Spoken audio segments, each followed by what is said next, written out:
Maître Gaming Arrache, bonjour. Alors aujourd'hui un spécial. Alors un spécial quoi? Ben, réparation d'un toys, enfin d'un jouet. Alors sur la fameuse série G.I. Joe qu'on avait découvert au Club Dorothée. Donc aujourd'hui, bon, une émission un peu particulière. Alors, comment réparer un G.I. Joe? Ben, dans ma collection, j'ai un G.I. Joe où l'élastique est cassé. Donc j'aimerais le réparer. Alors comment faire? Bah, c'est simple, soit vous commandez un élastique sur internet ou vous sacrifiez une figurine. Ici, comme vous pouvez voir, j'ai Tomax Examote en figurine. Les deux jumeaux de l'armée de Cobra. Hop, ça on voit, il y en a un qui a une cicatrice, un qui a pas une cicatrice. Mais comme j'ai un double, celui avec la cicatrice, bah, je peux sacrifier ma figurine. Donc pour s'aider, si on n'y arrive pas, on peut prendre un trombone. Ou quelque chose qui ressemble à un crochet ou n'importe quoi. Et un petit tournevis cruciforme. Donc ici il y a une vis. Donc il faut juste la démonter pour récupérer l'élastique. Il faut savoir que les élastiques avec les G.I. Joe qui sont dans les greniers ici prennent un peu l'humidité. Et ben tout simplement hop. Alors on perd pas la vis, hein, parce qu'elle est toute petite comme vous voyez. Vous voyez, toute petite. Donc on ne la perd pas, parce qu'après on va le remonter. On va ouvrir le G.I. Joe. On le remontera après. On veut juste son élastique. Parce que l'élastique à l'humidité, il se casse. Donc on peut retrouver nos G.I. Joe cassés. Alors regarde, c'est ça qu'on veut. Vous voyez, c'est ça qu'on veut. Donc il y a un petit crochet, on va l'enlever.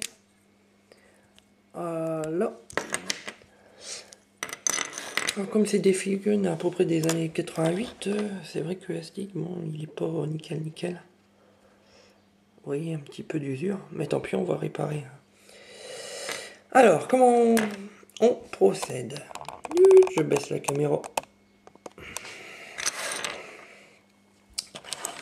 Alors, tout simplement, on va commencer par le bas. Vous voyez, il y a un petit crochet, donc on va déjà mettre l'élastique dans ce crochet. Hop, comme ceci. Après, on va passer le niveau du cul et des coucougnettes. C'est-à-dire, on va le passer comme ça. Le crochet, il faut qu'il passe aussi. Donc là, ça ne passe pas comme on veut. C'est un petit peu étroit. Donc c'est pas grave, c'est pour ça qu'on a un trombone. On va attraper l'élastique, on va tirer un peu. Et on va le monter. Voilà, vous voyez? Ok. Après, on va démonter le personnage, on va y enlever sa vis.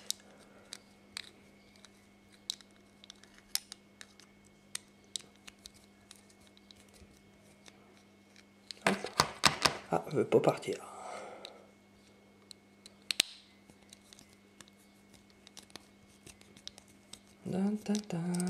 Voilà. On va le démonter. Maintenant, on va mettre l'élastique ici. Alors, il faut qu'il se mette autour de cette pièce. Hein.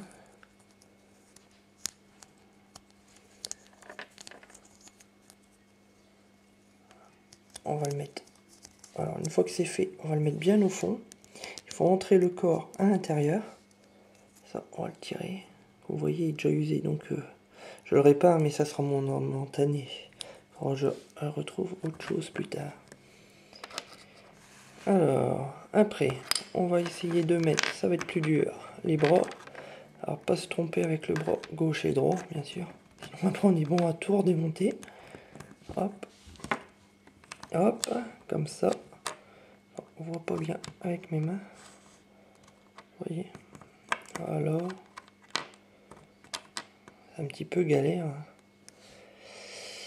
On va préparer la tête. On va remettre le corps. Alors là, c'est plus dur parce que voilà, il faut que tout s'enclenche. Là, j'ai une main qui est partie.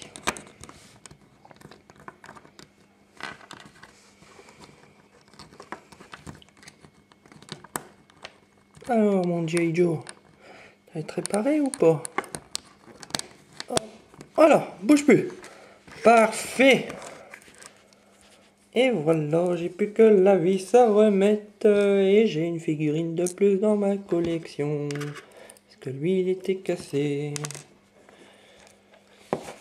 Voilà. Alors j'espère que cette vidéo-là vous plaît. C'est vrai que c'est un peu particulier, ça n'a rien à voir avec le rétro gaming, mais on va dire que les jouets anciens, c'est pas mal non plus comme collection. Moi j'aime bien. Donc une bonne figurine de 88 réparée. Alors comme on voit, ben, coucougnette pas cassée, les mains pas cassées, personnage tient debout. Voilà. Impeccable, un de plus dans ma collection. Allez, rétro gaming arrache. Bah bien sûr, j'ai plus qu'à remettre Xamot. Je vais le réparer juste après, hein, bien sûr, sans les aspects. Et rétro gaming arrache, bah à bientôt, à une prochaine vidéo.